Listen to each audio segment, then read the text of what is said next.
That gotta be me. Ain't Piggy Boulder Bay.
Nice to meet you, dude. Gonna leave this soon, and I don't mean to be rude. I gotta get this food to my grandma. And I had a Bukowski, they should just stand wrong. But I got to look check, okay. So I need to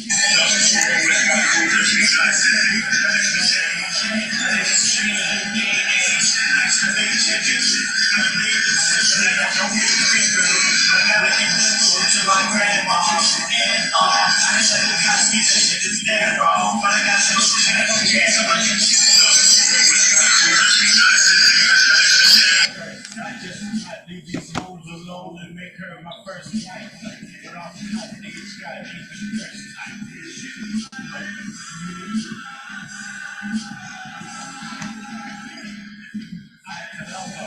I'm juiced, I got to know where I'm gonna call that hate, not too late, I wonder. Let me give it a call for your fan, check it. Dial up to look at that shit, is disconnected.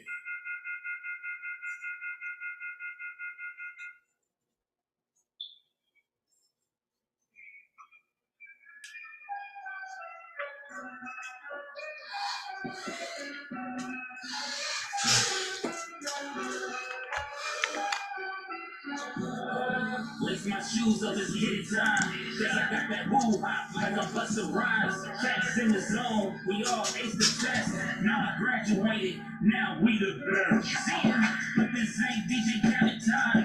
First class with a smile when I hang time. My mind a loose cannon, the boy that lost his mind. I stay in the battle, and this is grind time. Had to hit them with the brown so they can fill me out. My life is like a crack game, we keep rolling out. Niggas dying off the pills, chasing for the clout. Even city close, the industry is in a drought. All my life I've been a misfit, never gave a damn, so I took risks. Crash showed me how, Kate above the wind. Smooth got me moving, the dream started kicking in. In 91 I'm like, oh shit. In 96 came along, I'm like, oh shit. So my parents struggle, started wearing hand-me-downs. I give my clothes my last way, they always held us down. Keep going cause I can't stop. Try to reach out to the fam, but they had me blocked. Always had a 9 to 5, never sold rocks. But I push this content like a TikTok. It gets hard when the money's right, money's right. They go hard for the money right, money right. They sell their soul for the money right, money right. They sell their soul if the money's right. Seeing,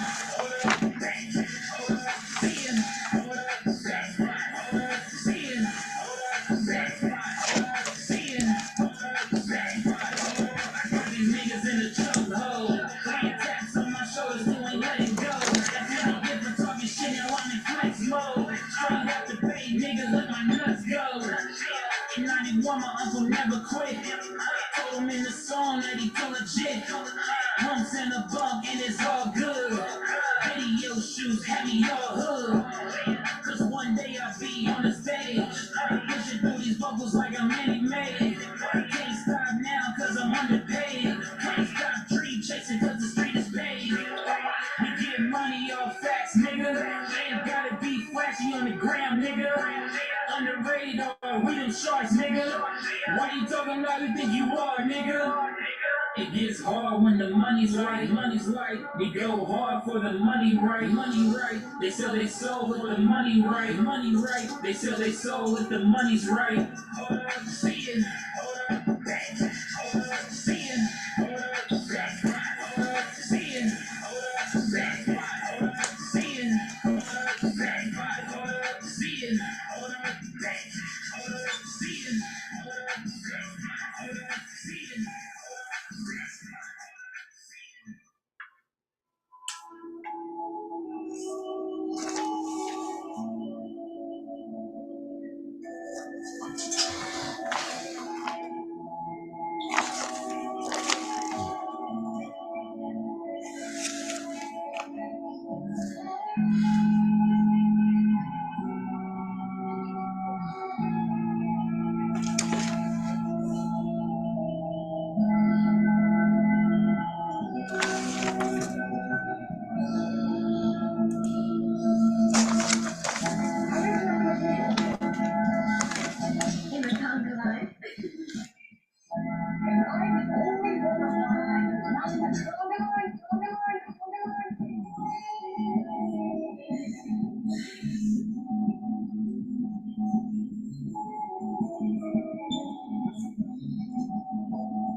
Mais um desvisualizado, mais reação bom. Os moianos se aí, mas isso já se não. Leva morrer, sabe jogar mais chorei. Tak smagu tak najsu, nossa guma e do chão.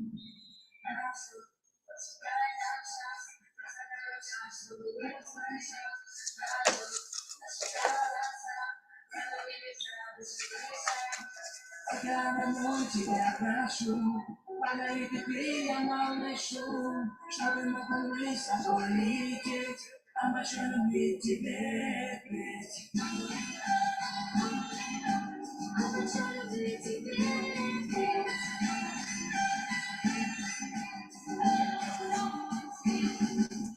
Mais desesperado, mais reações não. A casação da ganha, esse não te bandajão.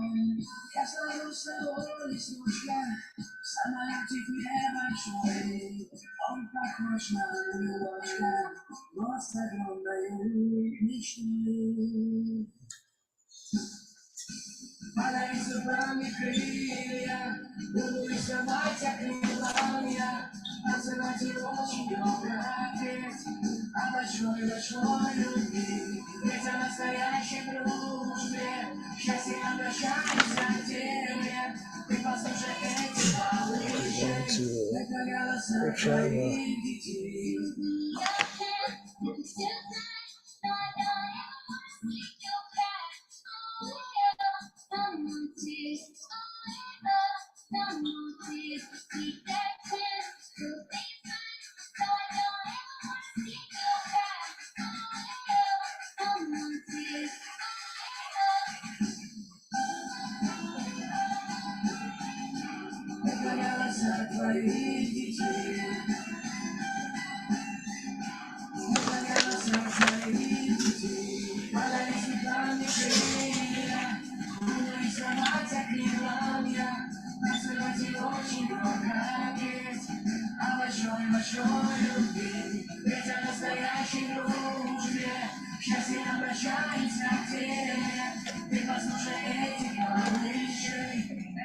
I'm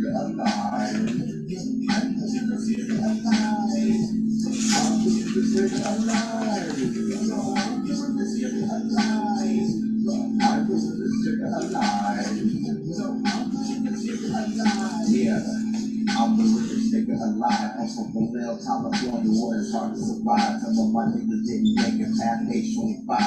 My brother's locked up for a 6th of July. I'm the realest nigga alive. I got your baby mama giving me some kid online. She said I make her feel comfortable and don't know why. She said she usually don't do this, but I know she's alive. She's a nasty. I'm the realest nigga alive. I got my dudes in prison when I blew up my time. I used to hustle on the streets every day to survive. Now I got my own business running through websites. Yeah, I'm the realest nigga alive. I like to rap and make music. No need to assign my fans. No stuff, yeah, I'm still time to die. I'm on the way. Make things happy in life. Yeah, I'm the realest nigga alive. I'm the realest nigga alive.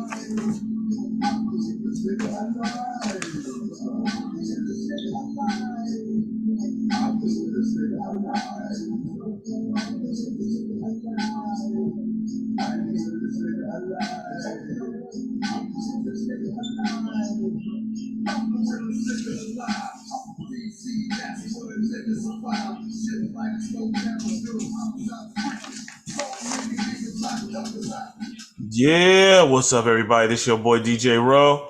And are you in the building? Yeah, and there's not two of me either. Yeah, that was weird. Was weird. Yeah. Yeah, I was tripping off it. I was like, I thought maybe you were trying to have another camera put up somewhere, another phone. Yeah, what's up, everybody? This is your boy DJ Rowe. And are you in the building? Yeah, Roe, we're echoing. Yeah. And I hear that. Hold on. Yeah, that was weird. Was weird.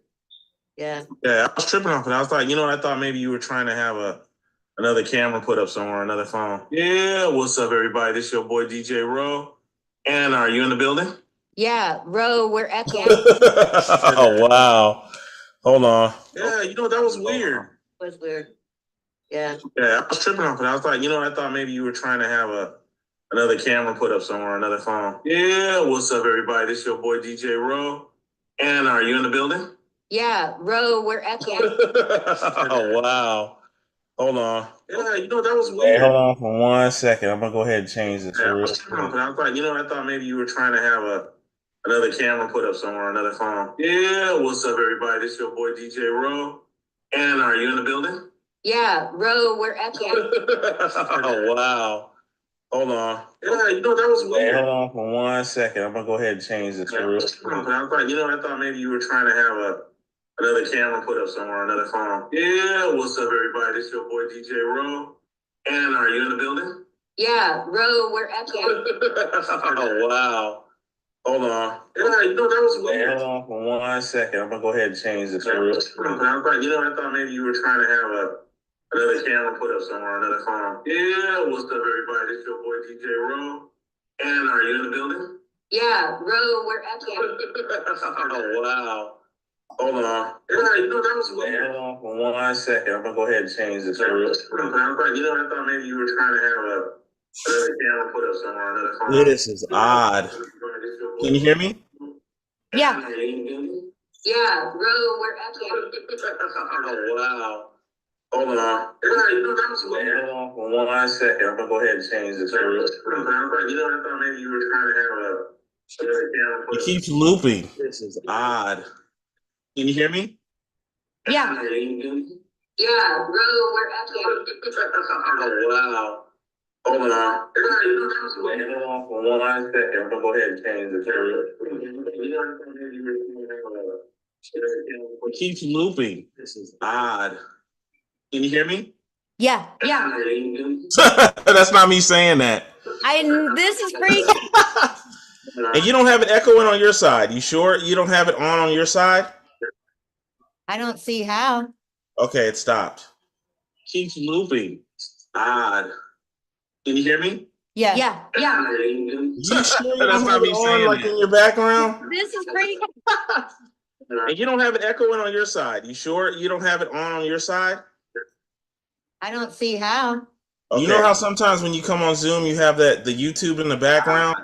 Sometimes you gotta pause it. Yeah. You sure that's not me saying like in your background? There you go. There we go. Wow, dude, you had me unhooked that, and I thought it was me. That is, oh man, Wow, Anna. Now I don't feel. I thought this thing was messing up on me, dude. It was. So it was yours on that one. Okay. yeah, I'm sorry. Okay. Yeah, just a mental note, and I never tell you guys because for some reason yours never does it. But when you come on, you got to make sure your YouTube is muted because it plays your YouTube in the background, or either turn the volume down. I know. I know. Usually I don't have it. So yeah, I Yeah, that just, was weird. You guys usually don't do it at all, so I'm just kind of like, whoa. no. Well, okay, we back though. I got it back to. I'm just gonna keep it like this for now. That was fucking weird. Yeah. Well, I was on YouTube to put down to put down my website for the comic for Civil Comic. So there it is in the chat. See, that's what happens. Because I don't usually go to the YouTube until the break. So that's what happened. Oh. Yeah. Yeah, no, it's no problem. I mean, hey, you gotta learn, you gotta live and learn. I thought it was me, man. I was Yeah. like, I hope it was me because that way I can figure out how to fix it. But then when I took it apart, I was like, why is it still doing that when I took it apart? So there was no way because I'm not even hooked up to it no more, and Yeah. I get what happened. Spaced out. So did you watch a game yesterday or today or both? Oh, it was today. Oh, Raiders okay. kick butt. Yeah. Okay, there we go. Well, I'm glad you could make it on. You could make it onto the show. Oh, definitely, dude. We're celebrating tonight. We're celebrating the Raiders. Woo! Yeah. Yeah. Yeah. Okay, well, this weekend was pretty cool. It was Fiesta Patrias. It was Latin American independence. And so downtown Vallejo just becomes Latin America. It's an entire block of shops, and then there's music all day, music and dancing. And there's all these kids that are in dance troops, and it's just amazing. It's one of the things where you see families together and I hear all sorts of music that I don't hear that much. The closers were rappers and they were good. I enjoyed them. I should have gotten their name. So, well, this is fucking crazy. So did you see they caught people with guns around Trump's mansion, whatever it is? You know that what's funny about that? Because I went over to my parents to watch the game, and my mom brought that up to me. Mm-hmm. My mom said that they was on him, and I was like, whoa. Yeah. Yeah. I mean, it just gives him fuel for conspiracy theories, which is bad. And I don't know. See, I wonder sometimes, because that is pretty wild. I'm like, okay, why has there been two assassination attempts on Trump? Sometimes assassination attempts are because the principal, the person being protected, doesn't comply with what they're supposed to do. And it wouldn't surprise me if that were the case. And I know I mean, we don't know everything that happened with the prior assassination attempt, and because it was so obvious that the area wasn't properly secured a lot of the time. I mean, security guards are just trying to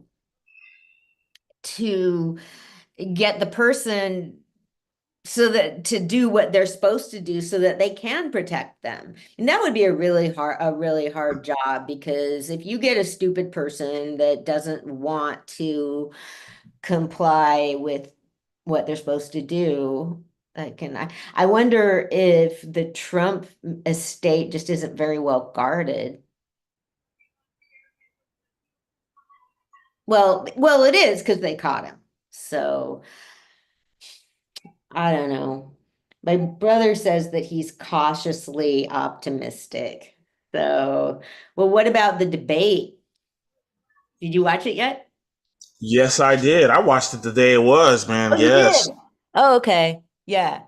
Yeah, I I thought watched. it was good. I thought, man, Kamala played that like a fiddle. Like Didn't she was she? so smooth. And I Yeah. like how she said, you know what?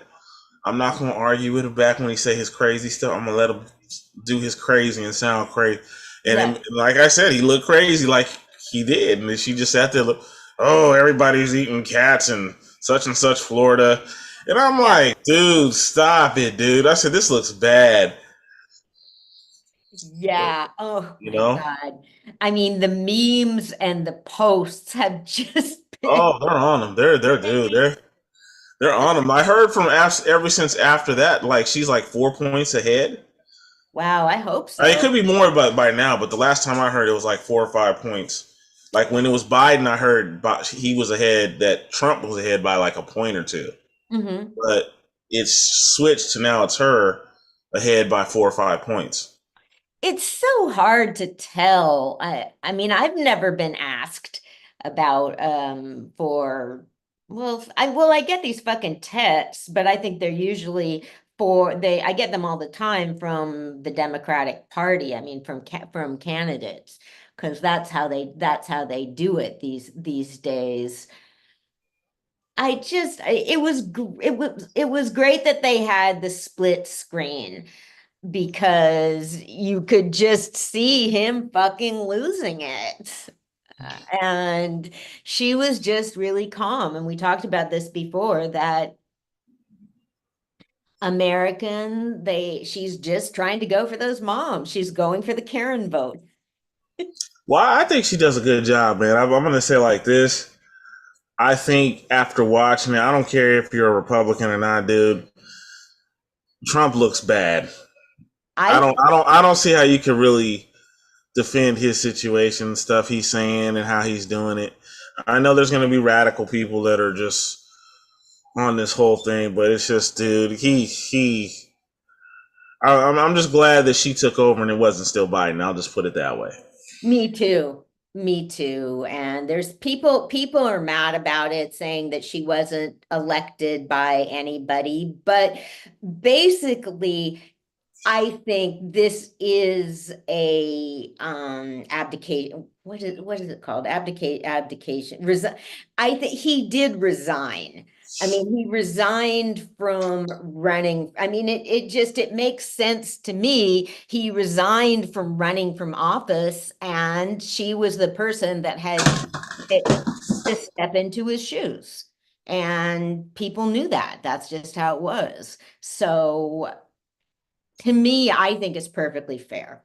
And I think she'll do a great job. And I mean, they were fact checking in real time. So that was good. I thought they were about the best moderators that I've ever seen. There's so many moderators that just get fucking walked on. Very true. Very true. Yeah. Yeah. And there was something that they could have challenged Kamala on.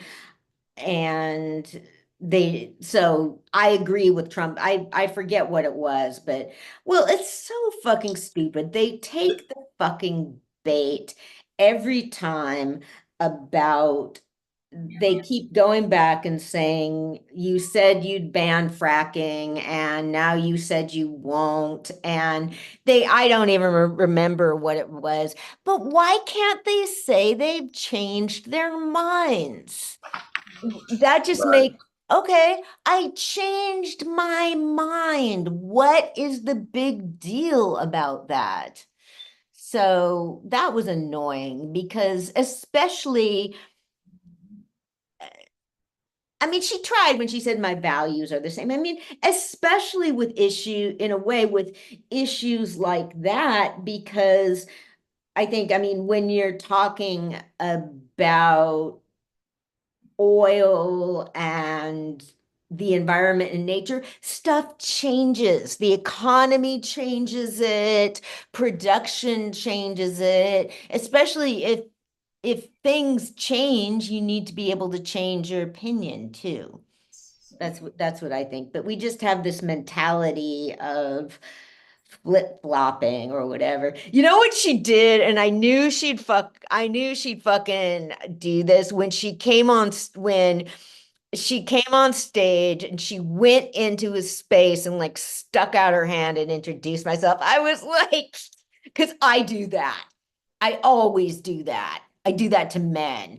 I mean, I do that in a new in an uncertain situation or anything like that. I do it because I do it to take control of a situation, so somebody will know not to fuck with me and that I'm not so I messaged my niece after. My niece is tiny. She's like under 5 feet. I'm 5'4". My niece is under 5 feet tall, and she's a lawyer. And I always wonder whether in her courses they talk about how she's just people like they've got to have training in how to assert yourself and how to not just your words. I mean, how to carry yourself and how to speak. And yeah, yeah. So I was like, yeah, good for, I was like, because I was like, it lets me know, like, I was like, yeah, that's what I do. That is like, women fucking learn, okay? Um, yeah, I think she's doing great. And she was just looking at the camera, and you want people to feel that you're talking to them. I mean, that's what she was going for. So, yeah. I read a memoir by Jacqueline Kennedy's Bodyguard. I don't know why I'd had and he'd been the Secret Service, not bodyguard. He'd been on the detail for President Eisenhower. And then when Kennedy was elected, he was assigned to Jacqueline Kennedy. And so all these guys sort of felt like they'd been assigned to like the nursery detail. Um, but then, I mean, it's a weird sort of position because you just, they really have to be ready to take a bullet for the person that they're protecting. And also, I'm, I cannot see how anybody could stay married in that situation because they had, I mean, if the Kennedys went away for the summer, he'd just have to go.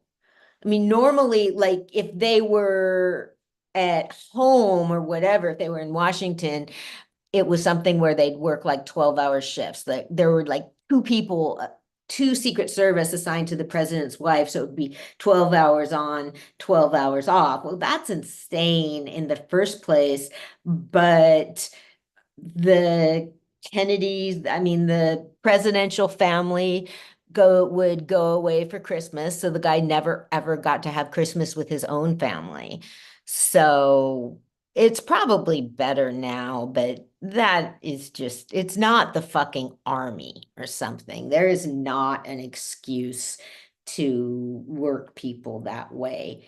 Because he just clearly became really infatuated with her, and he was there the day of the I mean, he was there for the assassination. And so there's there's video where he's pointed out he was in the car behind them, and he like ran, like when he saw the first shot, he was running to the car.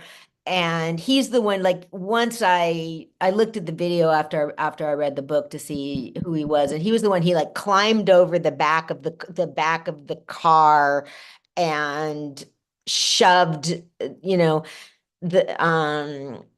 Jackie Kennedy was trying to crawl out of the car to get pieces of his skull. And so he like threw himself basically on top of both of them. And he was just traumatized for years. And he felt really guilty. He felt guilty that he hadn't taken the bullet himself. And I just, I don't think I could put up with having a partner that had a job like that. I'd be like, no, I would not want my partner to have a job where they were supposed to take a bullet for anybody but me, basically. Yeah. So it looked like he got it. And particularly back then, I mean, there was no, there was just very little understanding of, there was just no PTSD counseling. And then he wound up like being laid off a couple of years later for failing a physical exam. And then, yeah, I mean, people need mental health care after trauma. So I was reading that and I was, there's this author named Mary Roach, and she just read the first book of hers I read was called Stiff, and it's about dead bodies. It's about all the different things like in one chapter is all about a funeral home and embalming and what that process is. And then that book, I think that book was her best because I just remember more of it. There was a chapter about where she visits a medical school dissection class. And that is a really big deal. It's a very, so I keep remembering, I mean, I have myself down as an organ donor, but I always remind myself like, yeah, I mean, I would definitely will my body to science because it's very important for medical students to be able to have cadavers. I mean, any people I know that have been to medical school, they'll just say you don't really get it until you have a cadaver, until you have the opportunity to dissect a cadaver. And so but they're expensive when so like rich medical schools or whatever, some medical schools, they'll only have one cadaver for an entire class. And in wealthier situations, they'll each have a cadaver, they'll have two people sharing them or something. And then at the end of the year, there was a ceremony, and it wasn't mandatory. It was something that students that wanted to do it did it. There was a kind of ceremony and commemoration for the cadavers, basically. And they would like write poems to them or something, like thanking them for all that they learned. And like sometimes, I mean, relatives of the people would come because it was like a tribute to them. That is one of the things I found most interesting. But she also visited a place where cars, like safety courses, like cars, you have to test cars and everything to see about their safety. And so cadavers are used for that. Yeah, so I want to reread that because there's something or other, I can't even remember why, but no. So anyway, the book I was reading now is called Gulp. She has one about space. She has one about being in space where she actually gets to go to a no gravity chamber. And I was thinking about that because I've been watching the astronauts that are stuck up in space for a much longer time. I mean, I just keep wondering how much food do they have? I mean, you have to prepare. I guess they probably bring. I wonder. I mean, they probably bring a couple years supply of food or something, or because they were supposed to be there for 8 days, and if all goes well, I mean, hopefully it will wind up being 8 months. That is a very long extension, and that is a lot of extra food to carry with you.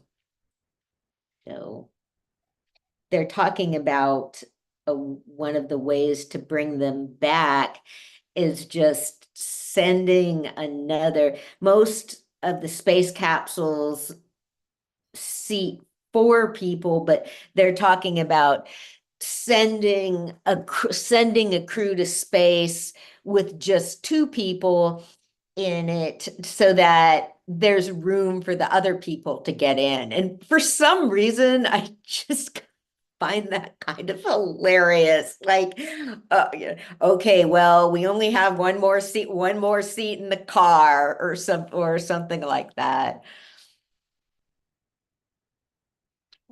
So, I mean, I didn't quite like, I was watching a segment where one of the astronauts was giving you a little tour. And I mean, obviously it's not spacious, but it's not like it's a sports car or something. I mean, they're moving around in it.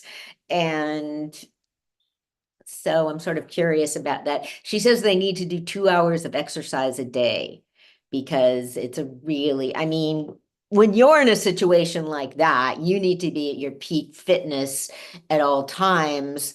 And if you're like when you don't have your muscles can atrophy because when you have no gravity, like you're not using your muscles at all. There's not any resistance or anything. So I'm gonna watch that again because that was pretty interesting. And so Gulp, it's not about food, it's about eating, I guess, or it's about the alimentary canal. It's kind of about the whole process. Like she goes to the lab of a lady that studies saliva, and like people are just delighted in jobs like that are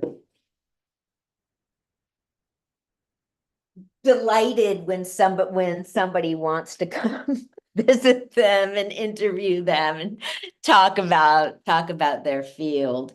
So she also went to a olive oil testing place. Not test, I mean, there's like wine testers where it wasn't just, yeah, it was olive oil. There'd be like 8 different kinds. And so it was another one of sort of like blind taste testing, but some people are just really good at it. Some people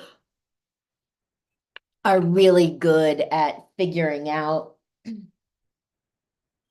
how to describe taste, because that is so hard. When I was a poet, when I was studying poetry, I used to read restaurant reviews, and there was somebody that was a really good writer, and I still like to read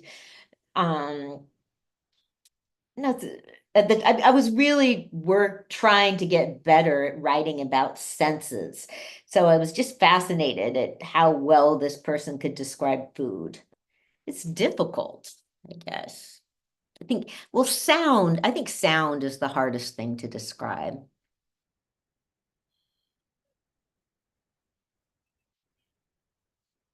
Very true. So Very true. yeah. So then, okay, so she does, I mean, she's a really good writer. I mean, this lady just goes to all these really weird places. So she went to a cat food plant. So what exactly is a Catland? No, oh, no, a cat food plant, a place where cat food is made. Oh, a cat food plant. Okay. Yeah. Yeah, because you have to have tasters for that. And, cats are so picky. Not some cats are, well, I mean, basically you can, I don't like my cat Logue. I mean, he loves to eat. He really loves food. He used to be, but I mean, he was a stray. So for a long time, I mean, he like had food anxiety, but he'd go out, he'd go dumpster dive or whatever, and he'd bring home food.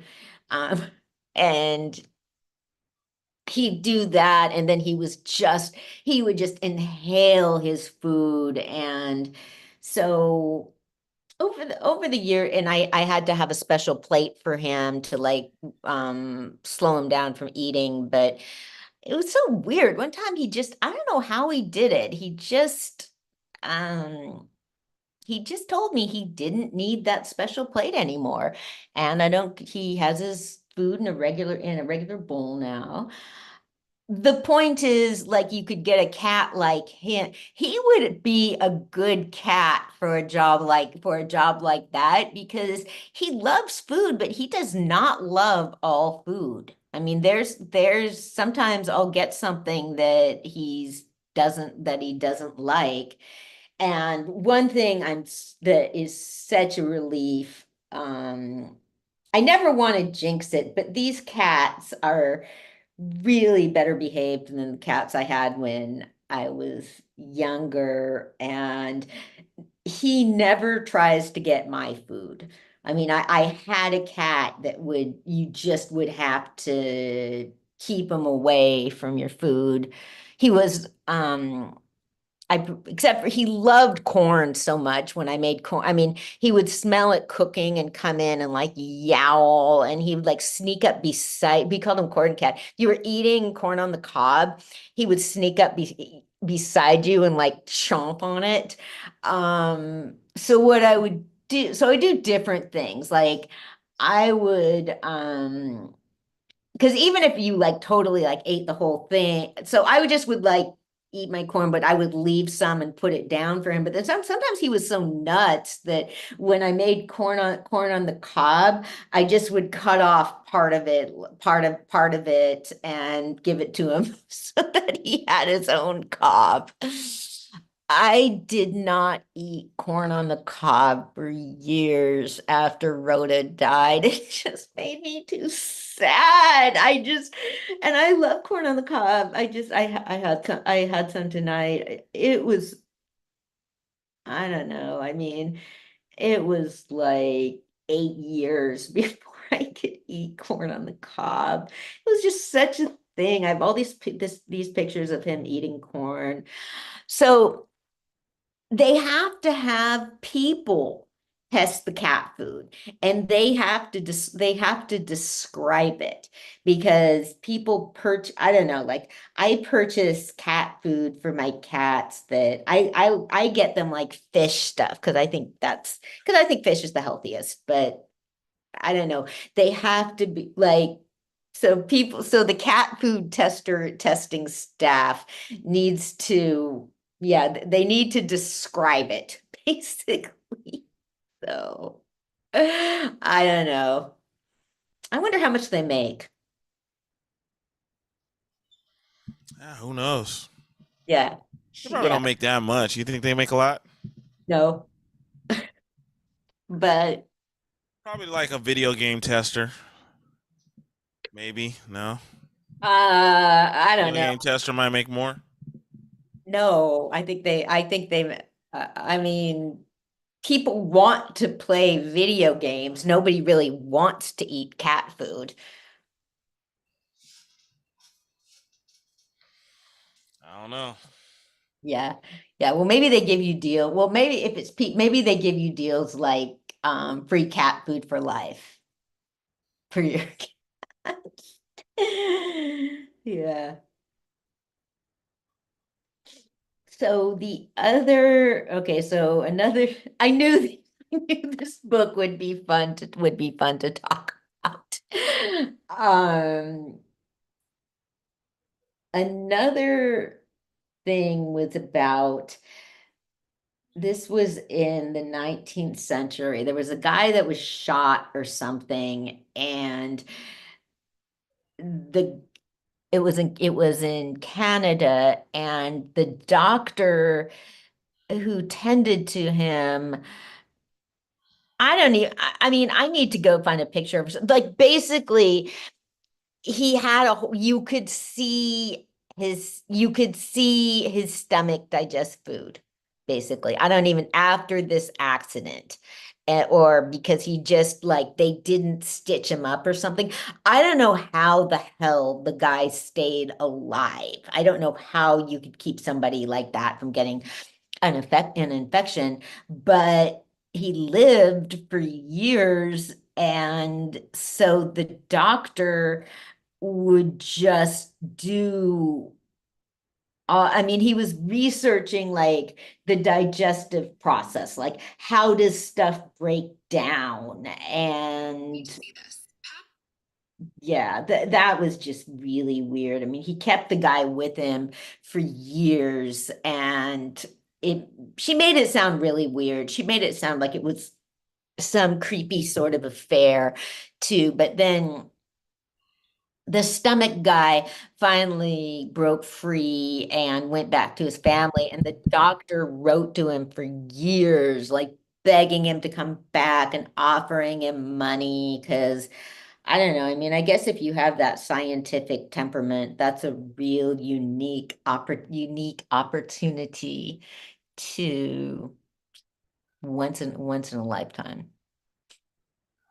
But yeah, Mary Roach, she's very strange. I was. So, want to take a break? Yeah, let's do it. Okay.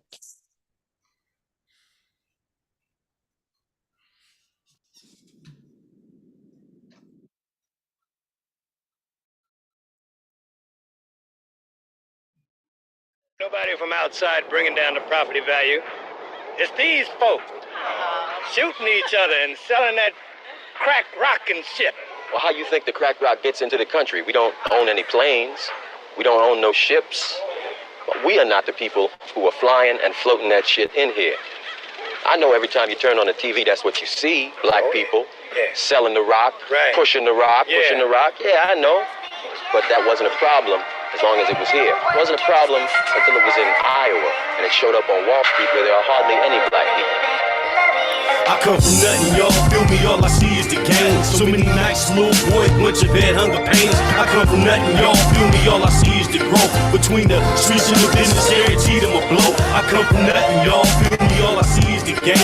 So many nights, little boy, bunch of bad hunger pains. I come from nothing, y'all feel me, all I see is the growth. Between the streets and the business, guaranteed them a blow. Talk to my pistol like it's pussy while she bucking you busters. I'm just a hustler, nope, it ain't no love for you suckers. Been in these streets before the speed bumps, never could let them go. Little voice in my head telling them to get the dough. Welcome to the ghetto, shit, it's 1990 something now. Task force hitting shit, indictments coming down. Record labels tripping cause they know niggas is with the shit. Youngest niggas signed in the city, such significance. All we ever wanted was to make it to be grown men, looking at each other like no matter what we gon' win. Lost my dog, rest in peace, never gon' forget you clips. Was gon' let the gang go, but fuck you, I'ma kill a shit. Still a shit, hell yeah, whole baked killer shit. Ain't shit changed, you just can't ignore the realest shit. When it's all said and done, money on the table, nigga. Bet you to my heart, boy, whole baked feeling shit. I come from nothing, y'all feel me, all I see is the game. So many nights, little boy, bunch of bad hunger pains. I come from nothing, y'all feel me, all I see is the growth.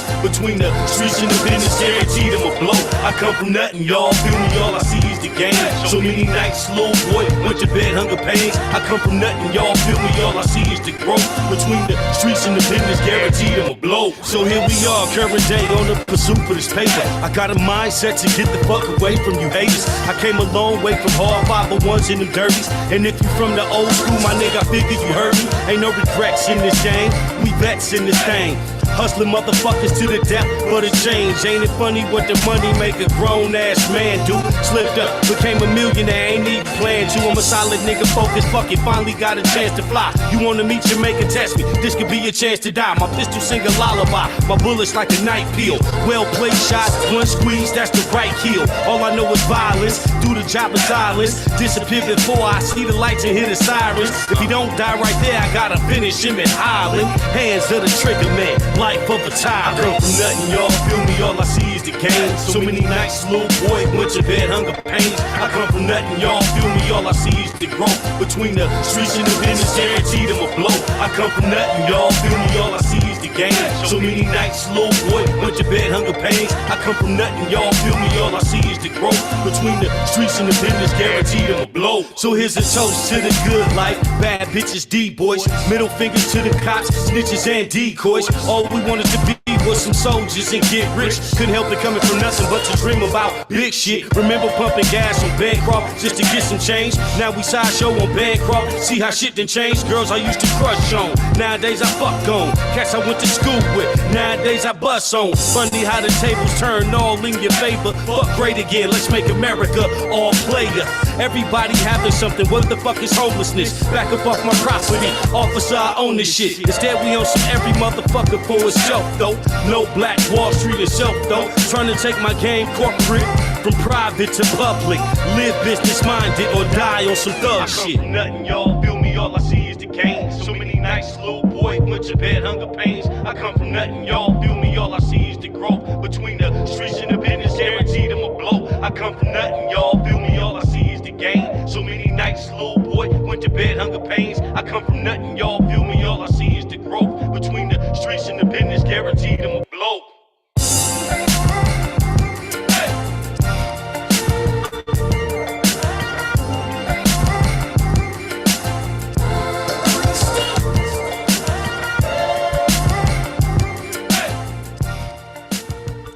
And we are back, y'all. This your boy DJ Rowe. And are you in the building? Yeah. Right. Yeah. Do we have anybody on YouTube? Scott Ewer. Hey, Scott. I thought that I had my website looks okay, and then I'll look and it doesn't have. I should just not look at it because it'll seem like it's all good. Then I'll go check it, and be missing the thing it's supposed to have. But I did pretty good. I was the person that was supposed to finish it. I was trying to get other people to help me finish it because I was convinced that they could have done it real quickly and easily because the person that was doing it flaked. And Alan was gonna do it, and he asked. I should not have done this to an artist, but I asked him if he would help me with just the button, just so the payment button worked like it was supposed to. And he said, can I change the theme? And I said, sure. So then he spent a couple days working on it, and the part that I needed help with still wasn't right. But I think I got it now. So anyway, man, the book, shit. Okay, everybody, my book, Civil, The World of Bayard Rustin. I took copies to the library this week. The remedial reading department purchased 18 copies. It's going to be circulated through the library system. There'll be 2 books at each library. And I talked about this before, that they were going to do it, but the head of that program really likes books like that for remedial readers because it's clearly adult subject matter, so they don't feel like they're getting some Clifford the Big Red Dog book. And he liked that there's lots of dialogue, so that's good for me to know with the next books. I love writing dialogue. And he's gonna refer it to the graphic novel section of there. And so now I'm going to be pitching it to more libraries. And I have friends that are that live in different cities that are supposed to request it through the library. Come on, guys, it's simple. But I'm also going to write them. And once I get a statement, I want to get some sort of recommendation from this person at the library that purchased it. But that was pretty fucking cool, man. 18 books. And then I had my standout at Vallejo Art Walk Friday night. I got the same sort of computer stand. And so it's pretty cool because I can just bring that. It's pretty portable and set the books up on that. I don't need a whole table or booth or whatever. And I set up next to my friends, Tamala and Mila. I was like, she has this.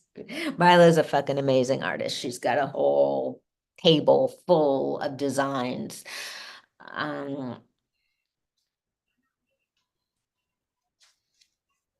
I've gotten better at talking to people about the book. I found that what's weird, because I was doing this some with the last book, I'm surprised at how many people want to ask me personal questions. And I really don't like it. I do not like strangers. So there was, and last time I was selling, but then people start giving me suggestions about where to put it, and the response I have prepared is that you have to buy it to give me suggestions. I mean, how the fuck, you haven't even read the book, and what the fuck makes you think that? How the fuck do you think that you're going to come up with something that I have not come up with for this project I've been working on for years? So I took it to a place that that had a gift shop. Basically, it was a gallery that had a section of stuff. There were other books there, and I wanted to find out about having it there. And so the lady whose gallery it was took me over. She said, well, it can go here, like the pamphlet section. And I said, no, that won't work. And she started trying to argue with me about it and saying like, well, we had another book here. And I just said, no, I mean, don't tell me. And then suggest saying other places where I could take that. Like, just, you said no, I'll leave. I mean, I don't want your fucking suggestions, and you don't know what you're talking about. And so, yeah. So in that circumstance, it wouldn't work, but people start asking me personal questions. I mean, this is sort of related. Like, people will ask me, well,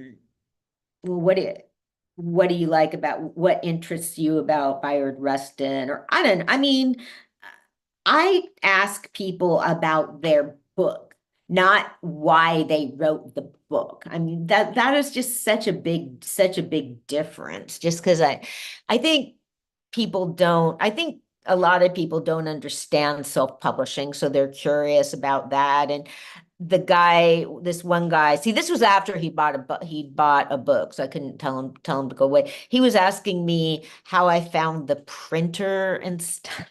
I'm like, what the fuck do you care? So I'm prepared for that. There's been other art walks where I've been out with the books I think people just get bored and they think if you're selling something, you have to talk with them, but I'm more prepared now. There was visions of the wild going on in Vallejo that night. So there was a lot going on in Vallejo. And Friday afternoon, I threw my first political fundraiser. Nice. Yeah, it was a Zoom fundraiser. I went off about this. I got the idea because I was getting invitations from a fundraiser that was charging 25 bucks. And it was just annoying me for an action, that is nothing for a fundraiser in like the real world, but it is in Vallejo. And then I said, and I can't stand I can't stand the candidate, but I wasn't about to say that to anybody. But so my friend who was hosting it said, well, is it because you don't want to spend the money? And I said, yes. And she said, oh, well, I'll pay for you. And I'm like, no, damn it. Do not, I mean, do not, if you have an extra $25, do not spend it for me to go to this fundraiser. Okay. What you're supposed to do to fundraise is don't fundraise from your base. Don't try and raise money from unless you are in an area or unless you serve a rich population, a rich community. Don't try and raise money from the people you're trying to represent if they are just regular people. I mean, people like us in Vallejo shouldn't be asked for most of us. So I decided to do a Zoom fundraiser, and I put down, it was the Buy Tina drink drink fundraiser. So I put down, like, if you've ever said you'd buy Tina a drink, come to this and donate $5, or don't, she understands. And so only one person came, but she donated $100 that night to out of the effort. So yeah, I was kind of cracking up because my brother called me earlier, and I told him, I was like, my first political fundraiser had one guest, and he was cracking up because that's just how it goes. You just never know. I realized however, what you need to do when you're doing something like that is have a guest. You can't just do it with your candidate, basically. I mean, and that's kind of obvious but I just wasn't thinking about it. And you have to have some reason for people to come, in a way, because it's sort of like the candidates are out talking to people all the time. You're not really going to want to take your time to go to some place that's just them, mostly, or Zoom. And the idea is to do something in an afternoon so people can, like, just quickly come in and say hi. That was my idea, but it was okay. Didn't quite work. So, any rapper beefs? No. Oh yeah, good. Yeah, there's not really any rapper beef, but I think you've heard about the whole little Super Bowl thing. I think it's fake, but I guess they're trying to say. So, I guess Kendrick Lamar is supposed to be performing for the Super Bowl. Mhm. The Super Bowl is supposed to be in New Orleans. So apparently, I don't know if you know much about Lil Wayne. Where's Lil Wayne from? The South. New Orleans. Yeah. So apparently he wanted him and Cash Money, which is his group, the group that he was part of, wanted to perform in New Orleans, but they told them no, and they let Kendrick Lamar do it. Oh. And Kendrick Lamar is from L.A. Yeah. So they're trying to say, and I think this is not true because usually he's not going to be the one. They're trying to say Jay-Z is the one that stopped that from happening. But Jay-Z doesn't have the control like that to make that happen. And I think people are just starting just to make up stuff just to do it. So, well, yeah, I mean, sometimes people are unpopular in their hometown. yeah, it could be. That's what I'm saying. It could be just something like that. You just don't know. But it's just funny. It's nowadays, like, people use online to make excuses for everything. So all of a sudden, Jay-Z has all this pull that everybody else doesn't have. It's like, really? That's Jay-Z is ridiculous. going to be the one that can make the choice of who can perform and who can't? Well, yeah, Doesn't like, what does he have to do? What does he have to do with it more than any other? Yeah, it's stupid. It's just people just having something just to argue and talk about. Yeah, yeah. That's what you might hear about. That's the closest I can think of with rap beef. Oh, okay. Well, I can see, I mean, it would be fun to perform in in your hometown. So Yeah. if you, but yeah, I'm sure it's pretty easy to believe that and well, shoot, I mean, it's not necessarily even the people in your hometown making the decisions, or, somebody probably doesn't like him. Could be. I don't, I just think it's just weird that they try to pin certain people on stuff that it's like, really, dude. It's like Oh, yeah. it's almost like when there's something that's like that people don't like, then all of a sudden this person can do everything. Right. But when it's something that they do like, no, that person couldn't have did that. It's just weird. Right. It's just weird how people do that. Well, it's like how for some reason people were asking Dave Chappelle to comment on R. Kelly, and we were trying to like make up some weird thing about like why won't Dave Chappelle comment on R. Kelly? They've never met. That's what I'm trying to say. It's like, what do you Yeah. expect some of these people? Even the same thing with Jay-Z and the whole P. Diddy thing. What was that? What was Well, that? they're trying to say Jay-Z knows about all the P. Diddy party. It's like He almost could know about him, but it doesn't mean he has. Yeah. yeah. But I'm saying Yeah. they're trying to put him in Oh. with Jay-Z with P. Diddy. I'm glad Jay-Z's smart enough to be quiet and not go back and forth Well, with people. yeah. 'Cause Yeah. a lot of these people just be saying anything just to say it. Yeah, I mean, yeah, that is the smart thing to do. Because certainly, I don't know. I mean, with stuff like that, people know. There's always plenty of people that know about stuff like that.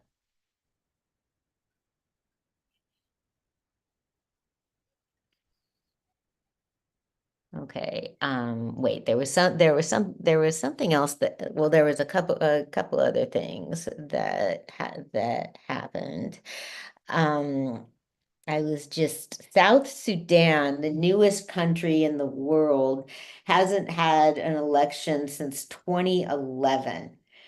And I remember I followed the politics in that country for quite a while, and it was like and I remember when South Sudan became a country because I was really interested in it. And at the time, it was just this period in my life where I just wasn't doing anything. I wasn't working. I didn't have anything to do. So I would just get a lot more focused on stuff like that. And I just remember I was just having this day of trying to talk to people about it or something. Like, nobody else is excited about South Sudan becoming a country. But I was like, wow, that basically means that they never had an election. So yeah, it's just really sad. So I was there's a project called the Descendants Project, and I follow it on Twitter. I mean, I'm interested in the return of artifacts and the return of ancestors. So the University of Pennsylvania has a collection called the Morton Cranial Collection. And it is the collection, there was a 19th century racist scientist there that would take skulls, basically, because he was trying to prove phrenology, which is the racist idea that the bumps in people's heads determine their intelligence. So there's a lot of bones, I guess, at the University of Pennsylvania. And so what people like, that's fine. I did not mean to get to this when I was talking about the Stiff book earlier, but people could, it was pretty easy for people in that era, well, depending on who they were, to just get cadavers from jails or workhouses or hospitals. The workhouses were just, they were kind of like a prison, but it was this people you would enter of your own free will, but then you weren't allowed out. It was for people, I don't know if they had them there, they had them in England. They kind of had them here somewhat too, but so you could enter of your own free will, but then you weren't allowed to leave. And people, it was something people would do when they were desperate, when they had no place to go, and they would go in there and they separated everybody. Families would go in there and they would separate a mother from her children and brothers and sisters from each other. So scientists would get cadavers from places like that. So earlier this year, the University of Pennsylvania announced that it was going to bury 18 skulls or do something or other. I don't even know if they said. So that is the focus. So there was a big hue and cry. People didn't want it to happen. People in the community didn't want it to happen because they think they are descendants of those people, of those ancestors, and they wanted to do something kind of like what I was describing with the cadavers in the medical school. They wanted to do some sort of ceremony. They wanted to honor these remains, and that is what happens when Native American remains are returned, or repatriated is what you call it, because repatriated means you come back to your country, and that is the case with Native American remains. So they were not granted that or anything, and it's just so fucked up to me, because somebody was asking me, like, why is this important to you? Because the injustice is perpetuated, and the reason that the return of remains and ancestors is important to me is because doing the right thing always matters. It matters to try and repair historical damage. And when you do that, you are striking a blow for justice. And that matters. I mean, no, there's things that matter there's things that matter more with people that are alive now, but this matters. And most of all, it matters to people, it matters to descendants. So there's a group of community members that are affiliated with this project, and they kind of, I mean, I'm glad to be involved with it in any way, but the descendants are their own thing. Like, I can't imagine that I'll ever meet them, I mean, or anything. They want their privacy. They want to determine how things are gonna go without input from people without being hassled. So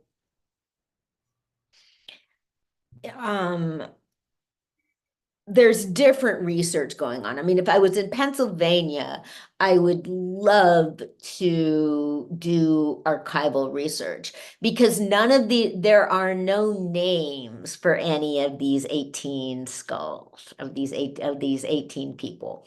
So there is for one of them, for one person. It was a complicated meeting, and I can't remember how we know that, but we do. So that's what archivists do. And so, like, a project like this is one of the things that's most interesting to me or most meaningful about archiving, when you have the chance to do something for social justice, to find names and humanity for people whose identities were stolen from them.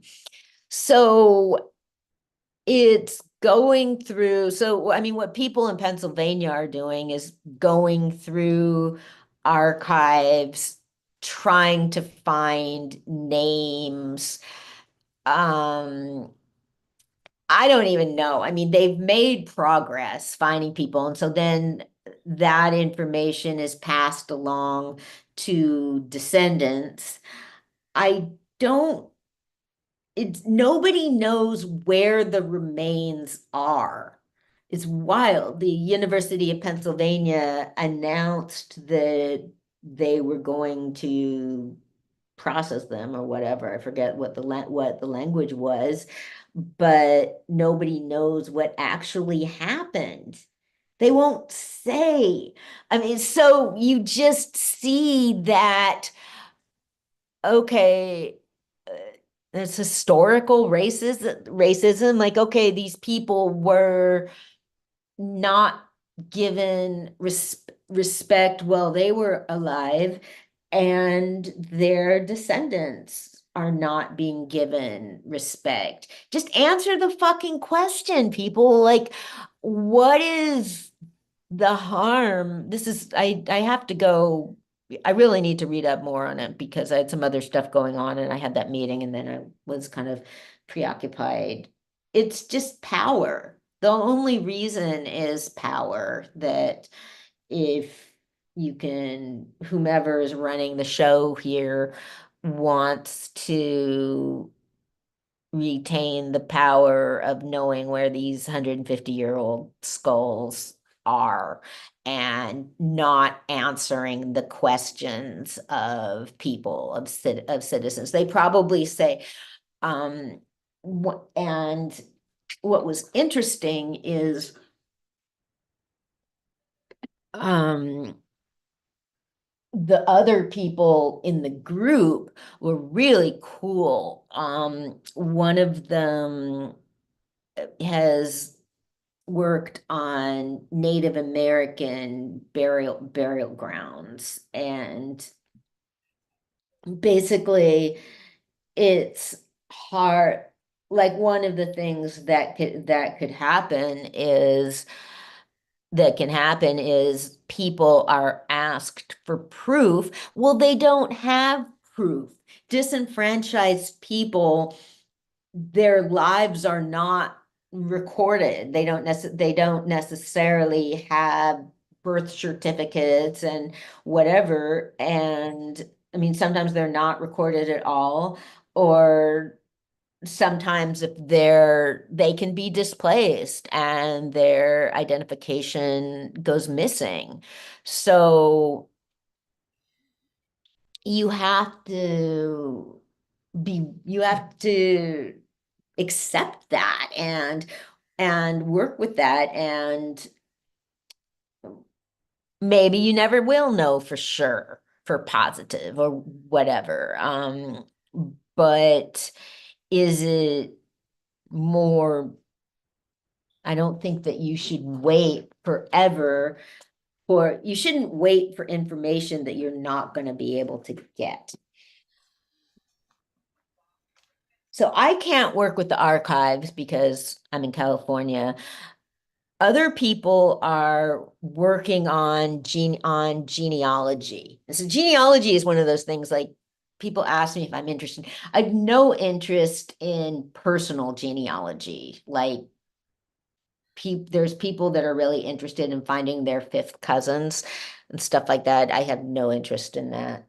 But genealogy is interesting to me when there is a purpose. And so the people that are not local to Pennsylvania are working on genealogy, and like they'll get a name, they'll find a name, and then they're gonna be looking in different genealogical databases to see if they can find relatives for that person. And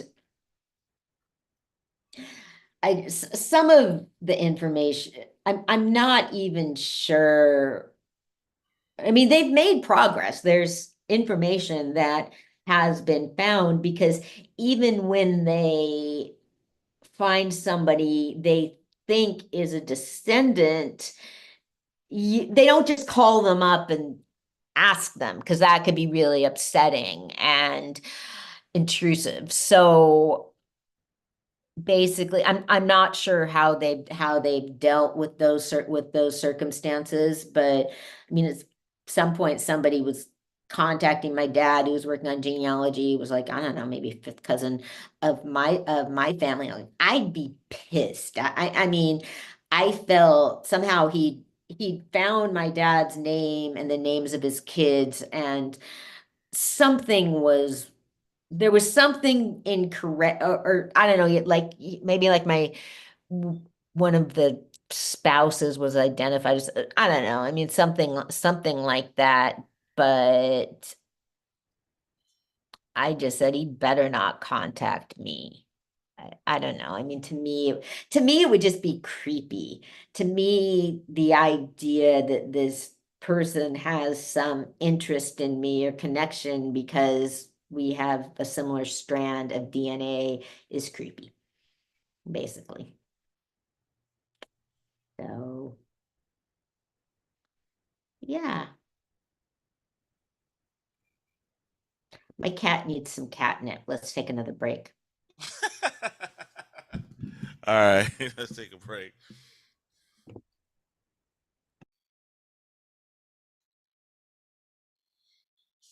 Oh, yeah.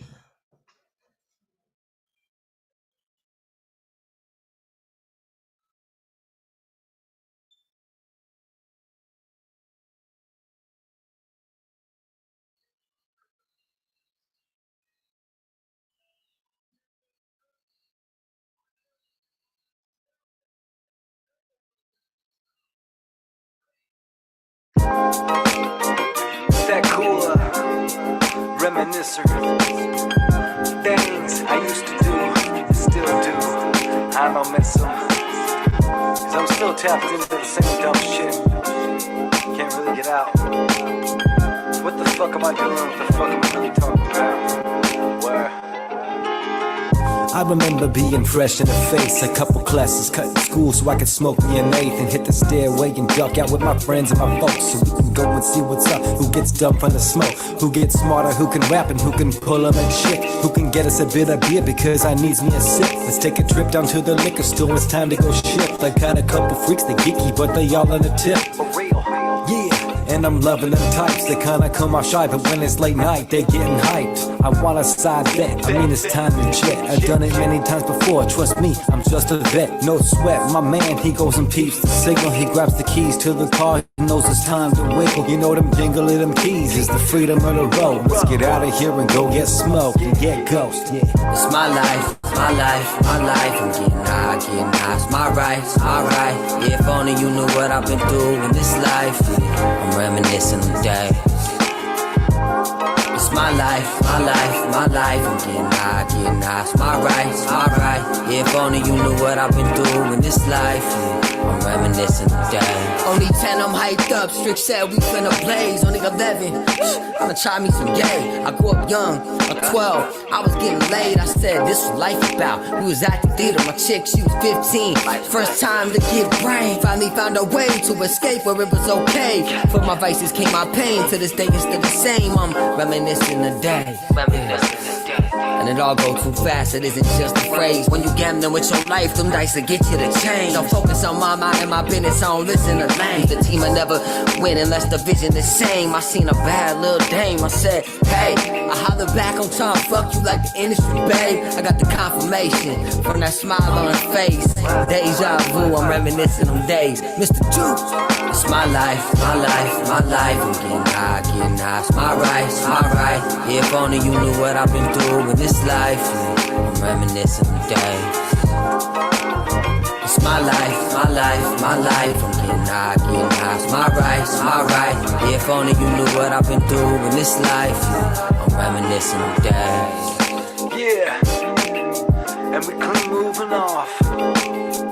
All Rex and Mr. Juice done hit you with the sauce to get you lifted. So now that you shifted into your front position, Yeah. ready to take flight, you can go back and I bid you well and say, have a good night.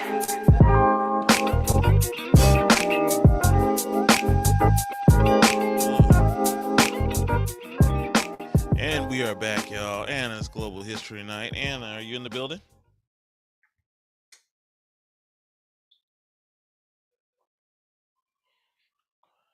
Anna, are you Yeah. in the building? Yeah, I'm in the building. I was looking up a movie trailer I wanted to show on YouTube, and I was just so nervous. I was like, pause it so that it's not going. It's really fucking, we haven't been to a movie in a long time, Roselle. Yep. I think it's my turn to choose now, right? Well, yeah, but let me share the screen so we can see this preview, okay? All right. Let's see. Where is Anna at? Hold on here. Participants. Boom. There you go.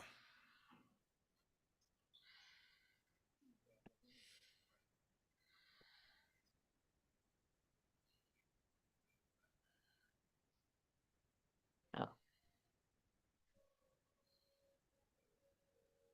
Okay. What the fuck? Okay, can you see this? Yes, I can.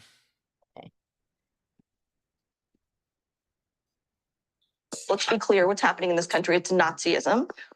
Republicans are Nazis. You cannot separate yourselves from the bad white people. Growing up in the 90s, never thought much about race. Sure, you noticed, but never really seemed to matter that much, at least not to me. Being a white, straight, cisgender man is the top of the pile. I'm on the top of the pile. That's me. Am I racist? I would really appreciate it if you left. I'm trying to learn. I'm on this Can journey. you please leave? I'm going to sort this out. I need to go deeper undercover. I want to be an ally. I need to look like one.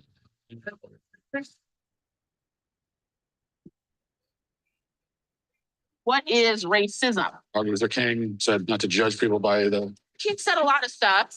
Is America inherently racist? What the hell is that? The word inherent is challenging there. America is racist to its bones. All of the Inherently. Yeah. The entire system has to burn. And I'm not going to even use save this country. This country is not worth saving. This country is a piece of shit. Oh, sorry. Sorry. They gonna say I'm racist. Joining us now is Matt, certified DEI expert. Here's my certification. Where are you guys in your anti-racist journeys? So look around the room and point to who we believe is the most racist person in the room. We want to rename the George Washington Monument to the George Floyd Monument. Would you mind signing it? You will? What do you think about this issue of heteronormativity and how it intersects with the broader structures of racism in society? They gonna say I'm. What's up with white people? What are you doing to decenter your whiteness? Who's making it the center? Why are they doing that? What you're doing is you're stretching out of your whiteness. This is more for you and for you. white, folks, White. trash, white supremacy, white woman, white boy, White. entitlement, White. centering, White. silence. Is there a black person around here? There's a black person right here. Does he not exist? They gonna say I'm racist. But they call me not racist. Hi, Robin. Hi. And what's your name? I'm Matt. Matt. Hi, Matt. Nice to meet you. I just had to ask who you are because you have to be careful. Never be too careful. They gonna say you racist. Racist.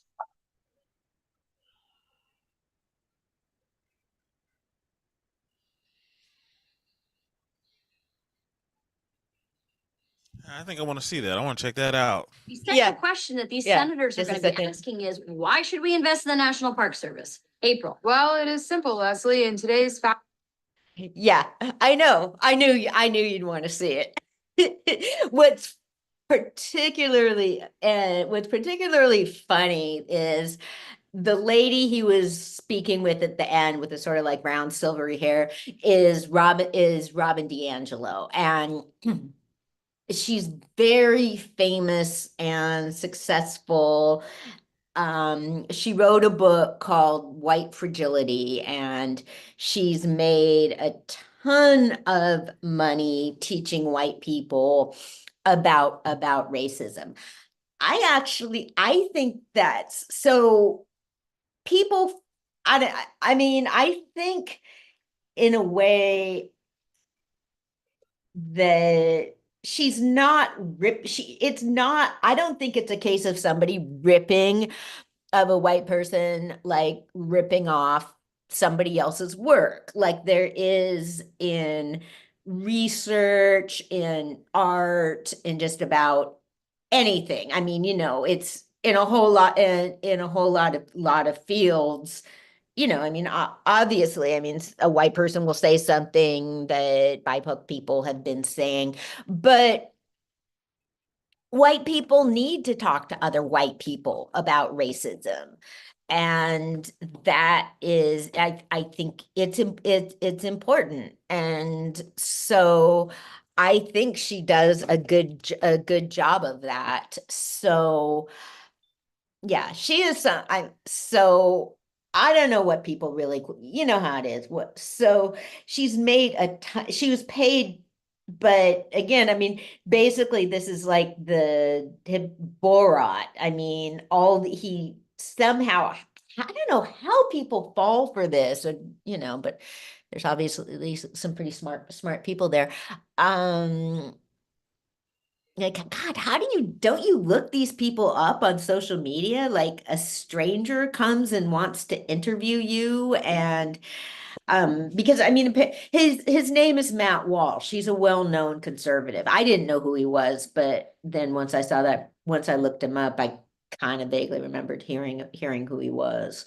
So he did a film a couple of years ago called What is a Woman? And we're going to be getting to this because after I saw the preview for this film, I went and watched that because you can stream it. But anyway, DiAngelo's really embarrassed and donated the $10,000 to the NAACP. Donate it. You should donate it to the Vallejo NAACP, lady. Damn. Then I really think she was cool. Right. Yeah, she has a book called White Fragility: Why It's So Hard for White People to Talk About Racism, and I think it's pretty good. And yeah, I mean, white people need to talk to other white people.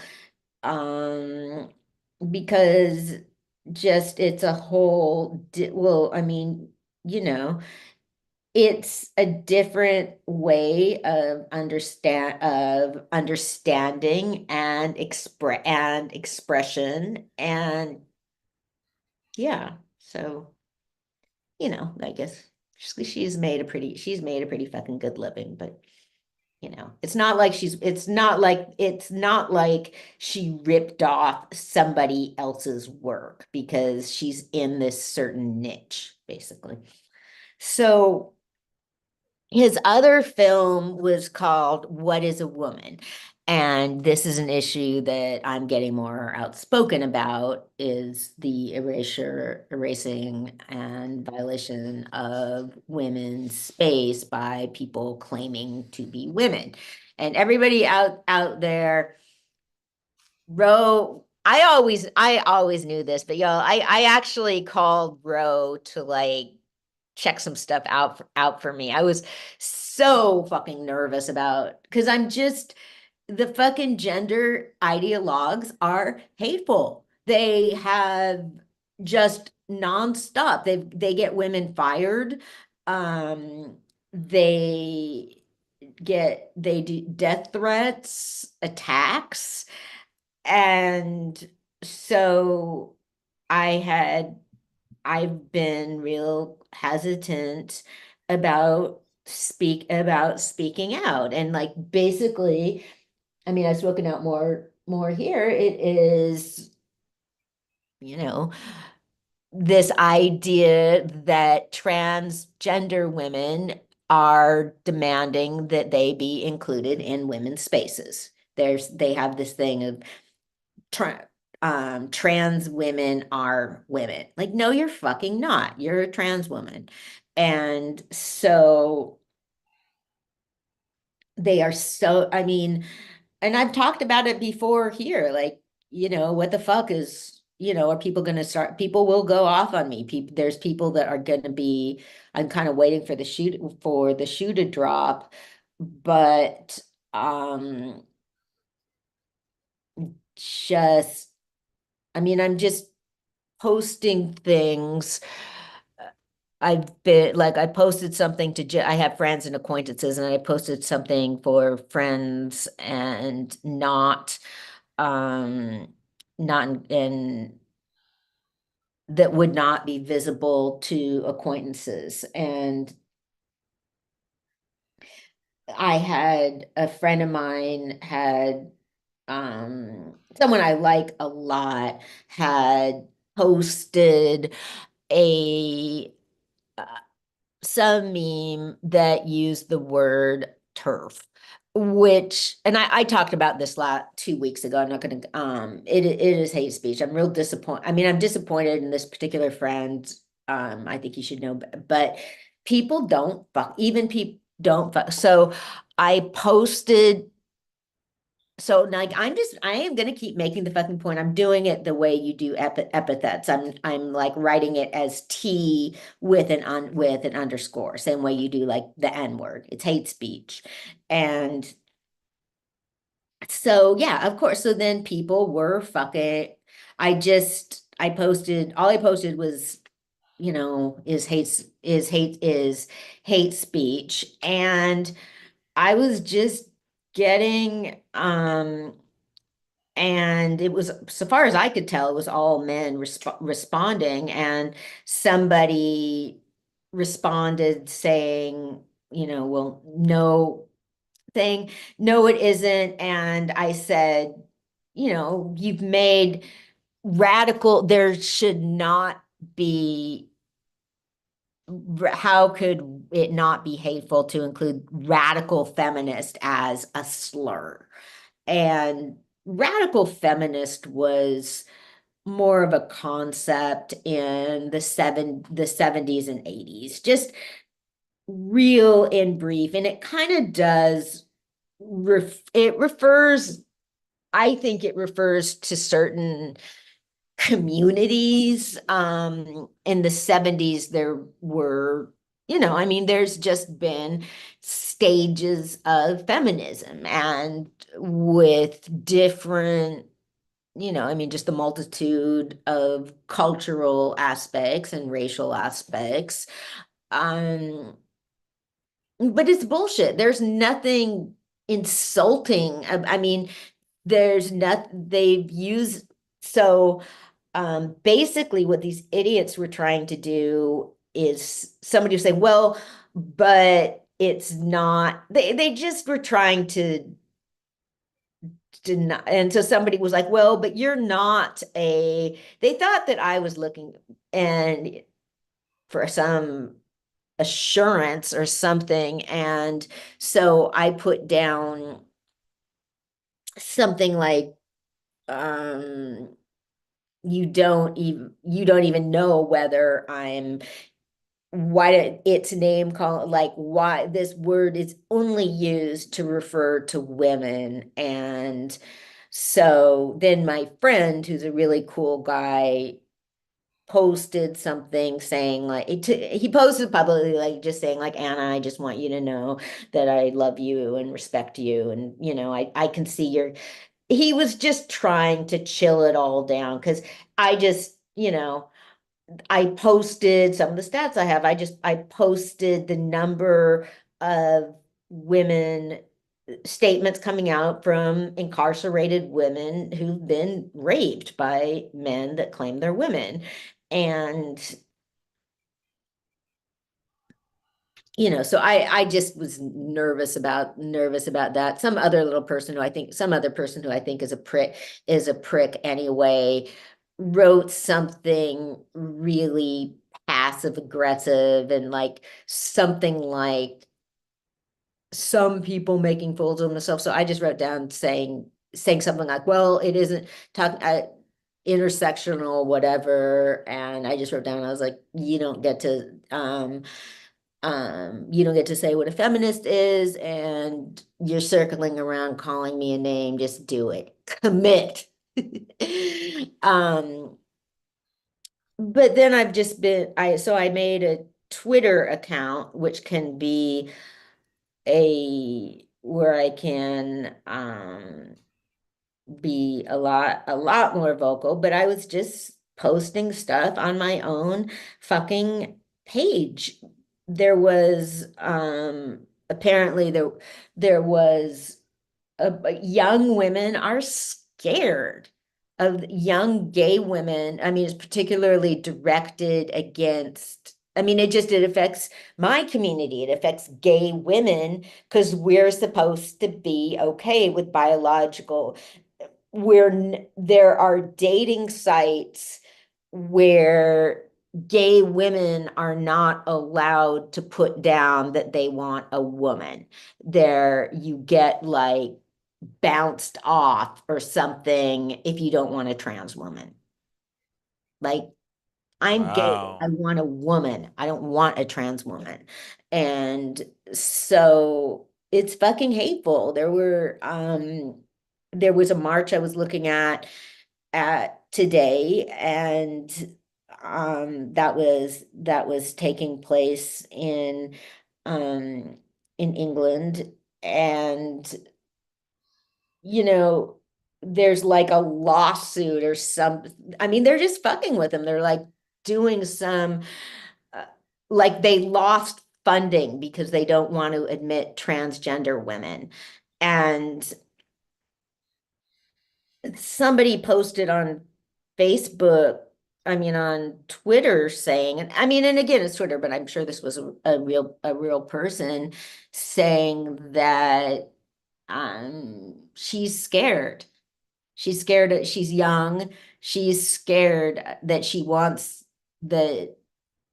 she's scared of losing all of her friends. And so that just made me feel even more so like I need to speak up. And I posted underneath it just saying, it's terrible that I'm so sorry that you're going through this. And just remember, you're not alone and you need to care for your mental health. I'm like, well, particularly since I'm not gonna, if I get kicked out of some of the queer communities, I've got tons of other support in my life who are not, but when you're young, you don't have, it's a much bigger deal. If you're young and you just don't have that developed a social circle, and, most people do tend to have a community of people that are somewhat similar to them. And so, yeah, you got these young women that are scared, that are going to be told there's something wrong with them if they don't want to date a biological man. And so that's just again, I mean, it's all the more reason for me to speak out. And I wasn't as, I mean, it used to be an issue of gatherings that trans women wanted to be part of, and that was an argument like 30 years ago. And they're fucking, they're not women, they're not fucking women, they're fucking aggressive. But I was not about to I wasn't gonna get involved in trying to keep people out of some place. And, you know, a lot of the time you're talking about basically public gatherings in a way. So I don't know, it didn't, but one of the things that happened was a transgender woman was running a rape crisis center, and was fucking women that go to a rape crisis center are not guaranteed of having a woman counselor. They're supposed to accept having a transgender woman counselor. And something that happens a lot, and they're supposed to accept having, I mean, it's the same as like women in domestic violence shelters, and rape shelters are supposed to accept having transgender women there.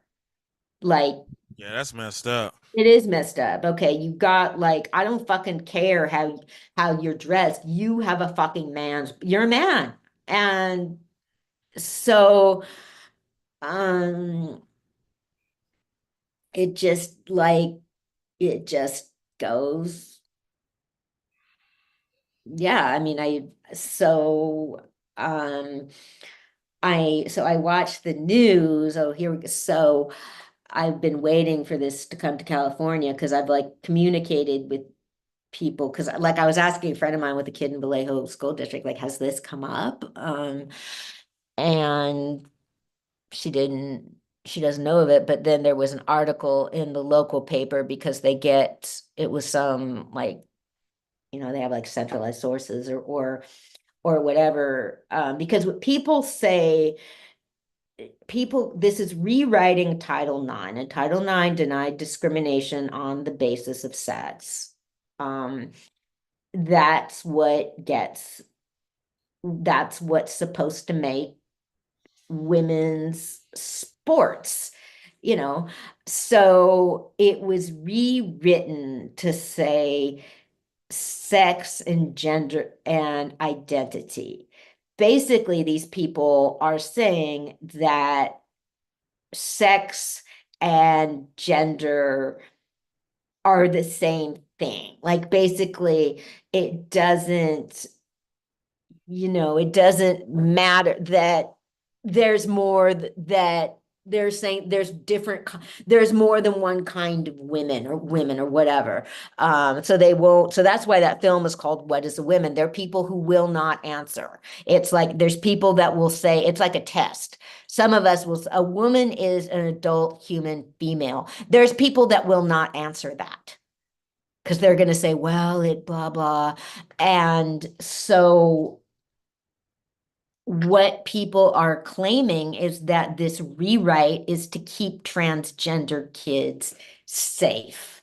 Like, fucking bullshit. It's saying so they can go to the bathroom of their choice. So they're saying, like, it's not safe for these trans girls. And I don't get into this, but I don't believe that children are transgender.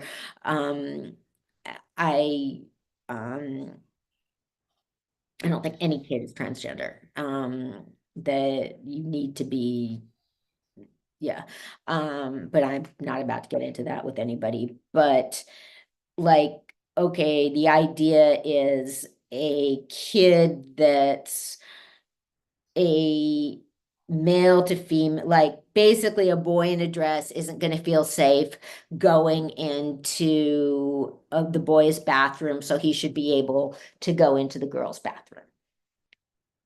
basically these people don't give a shit about girls. And okay, like if you take that attitude, part of that is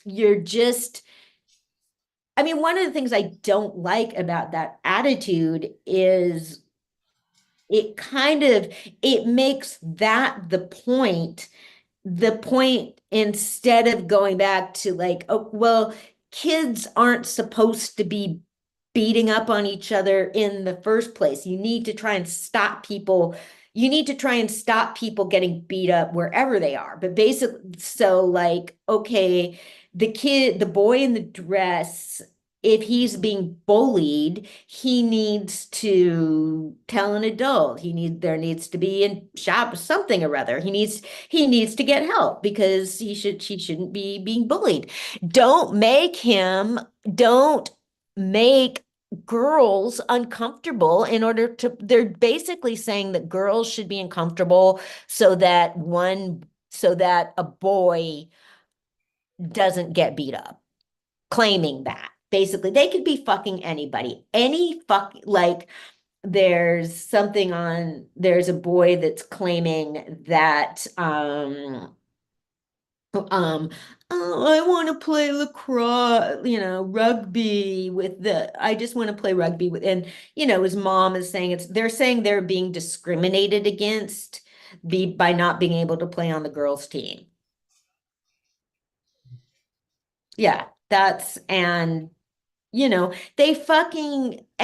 like they're letting boys play on girls' volleyball teams, and the net on girls' volleyball teams is like a foot shorter. And there was something or other, there was like a field hockey game where a girl's teeth were knocked out by a boy that was an opponent from another team. And so they forfeited in order to, they just said they wouldn't play if there were boys on the team. So basically I've just been trying to wrap my head around it because I've been going like, okay, we fucking have to not play in order to try and deal with this situation. Like basically girls are needing to go on strike just to be able to play their own sports. Why don't they just make transgender teams? I know, they should. And, they all can play, Exactly. Let them all play with each other, and then they can have whoever they want. But exactly, because fucking men want to, because fucking boy, like one of the, because boys that were, because boys like to be able to go in there and take all the medals and the prizes. There was something or other like, it's just constant. There was like a boy, you just see like, there's something about, there's a girl that played volleyball and was gonna go to college on a scholarship, and a boy like smacked a ball and gave her brain damage.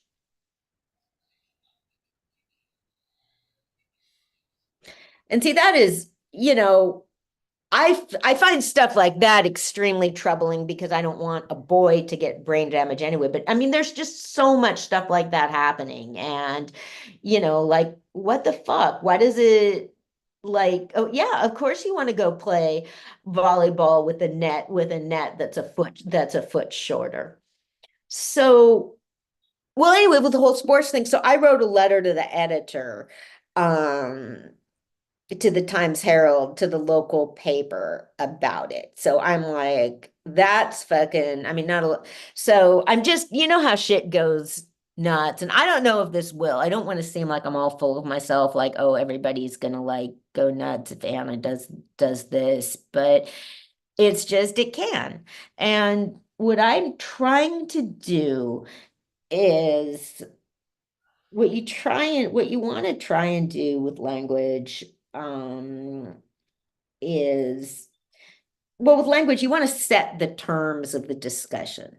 So I'm not in anything I write, well, in my like real self, I just talk about girls. I talk about girls' rights, girls this, girls that. And people are like, oh, but what about trans kids? And I'll just say, yes, of course they should be protected. But I'm not saying, that's what's fucking bullshit. Oh, they're gonna protect trans kids. Like, yeah, of course I want all kids protected. And they also, like, because they are supposedly talking about LGBT whatever kids, but so I put down like, okay, what about girls that are gay? Like, what about them? You people are completely selling out girls for men.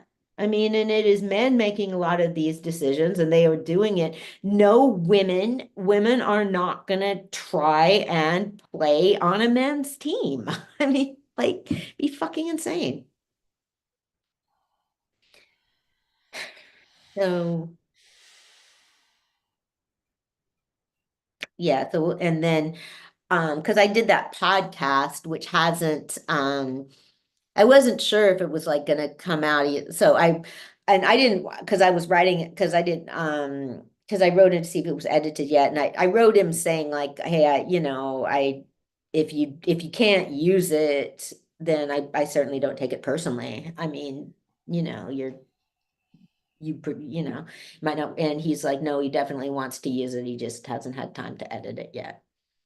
So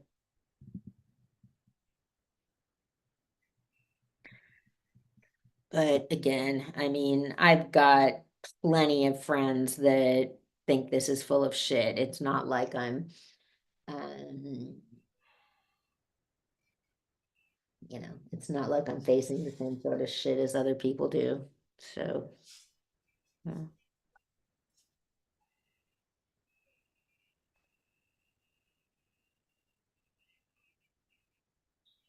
Okay, so do we have any, ready to start winding up?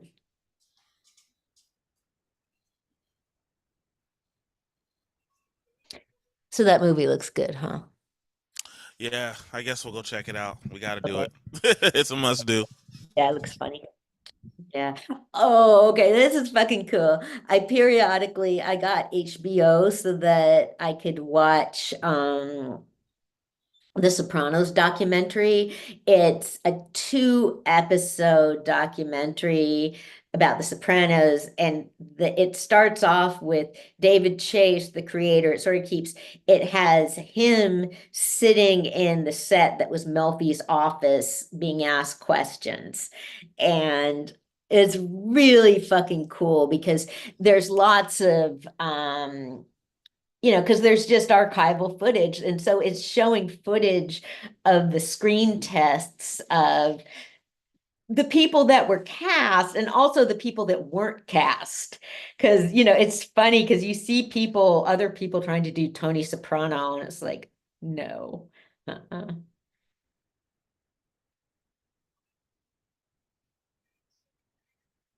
So okay, well, oh yeah, so okay, we didn't have a show last week because I was at the Drag King contest in San Francisco. Yeah, see that crowd will be, I don't know. I mean, I don't know, man. It's just, I mean, people there, it's sort of like there's multiplicities of gender. That can be a lot of different things. That's an idea. That's an identity, pretty much. I mean, you can talk about gender identity. That's your mind, but sex is your body. And that's one of the things. So yeah, I mean, they talk about like bodies play sports, identities don't play sports. So yeah. But, I mean, I'm always looking for some way to make a difference because I'm able to, I mean, I'm in a safe position in society. And so, Other people have much more to lose than I do.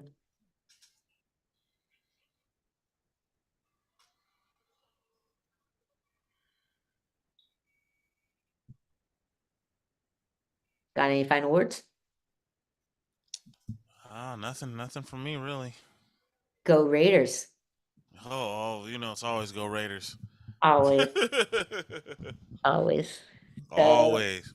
The shirt says it all. That's right. That's right. Well, hit me up if you want to go catch that movie, and I'll see you next week. Definitely. All right, next week.